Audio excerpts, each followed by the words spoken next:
Fala galera que assiste meu canal, tudo bem com vocês?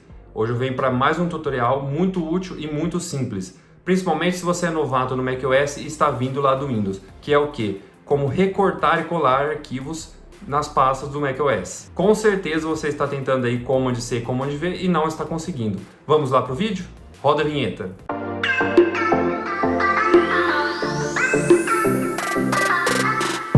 Então vamos lá, eu tenho duas pastas aqui, origem e destino, vamos abri-las. O arquivo que eu desejo mover é esse aqui, arquivo PNG. O que basta fazer? Seleciona, aperta Command C para copiar, venho na pasta destino e seguro Option Command V.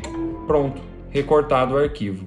Outra opção é, seleciono o arquivo, venho em editar, copiar arquivo.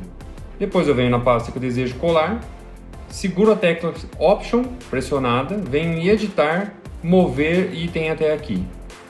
Prontinho, é o mesmo comando do Windows que a gente está habituado, o Ctrl+C, Ctrl+V.